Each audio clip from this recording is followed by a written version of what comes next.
Kekuatan gereja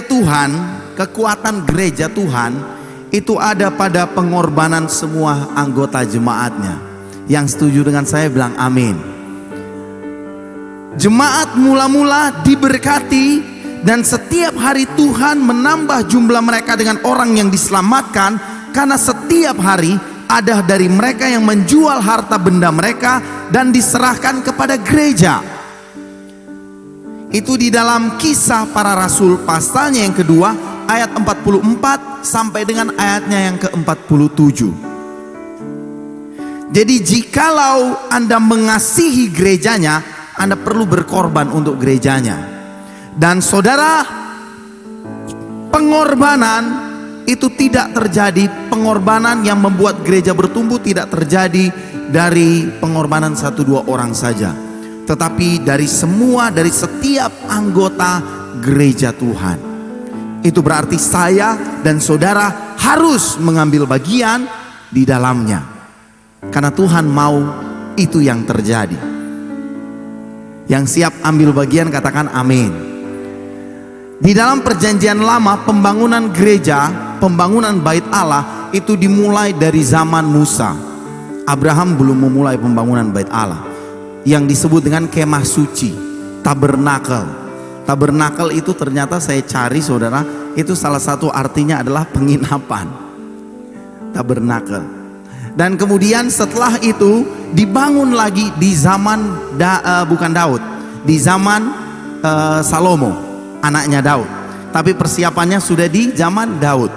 Kemudian setelah itu masuk ke dalam nabi-nabi kecil, dibangun lagi di situ saudara, di zaman Amos, Hosea. Mereka membangun bait Allah, mereka membangun kemah bait Allah, tabernakel.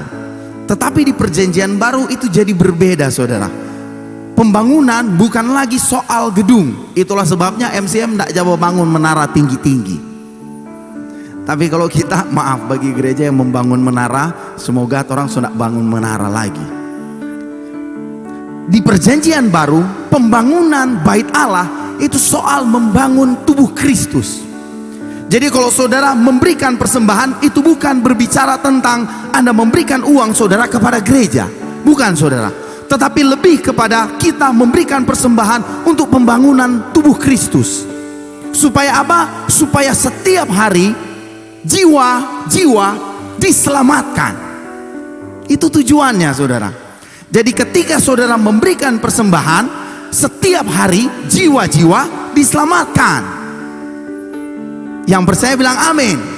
Kalau saudara tidak percaya, saudara perlu notice pastor ada bilang tadi, 7 orang di atas, 5 orang di bawah. Tapi sekarang 2 orang di atas, ada 3. Oh sudah ada ada di belakang. 2 orang di atas, banyak orang di luar, di bawah. Dan juga ada yang menyaksikan di luar secara streaming. Karena kenapa?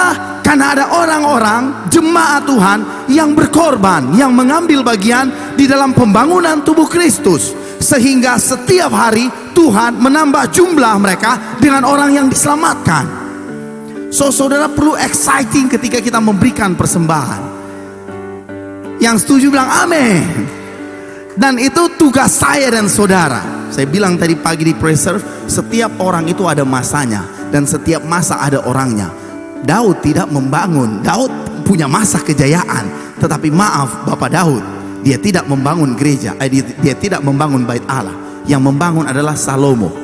Ada banyak orang yang hebat di luar sana, tetapi belum tentu mereka diberikan waktu untuk membangun gereja, membangun bait Allah, membangun tubuh Kristus. Kalau Anda ada di sini mendengar pengajaran pagi ini, Anda dipilih Tuhan, ditetapkan oleh Tuhan, dan pasti Anda punya kemampuan untuk membangun bait Allah. So mari siapkan saudara ATM rekening saudara, uang saudara untuk membangun tubuh Kristus. Bukan untuk supaya Pastor Melan atau Pastor Ramli jadi gemuk dan segar, karena mereka sudah mulai tua kata.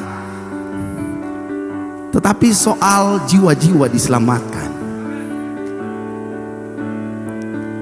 Ini jiwa-jiwa diselamatkan. Dan itu bagian saya, bagian saudara, bagian kita, bagian semua anggota tubuh Kristus.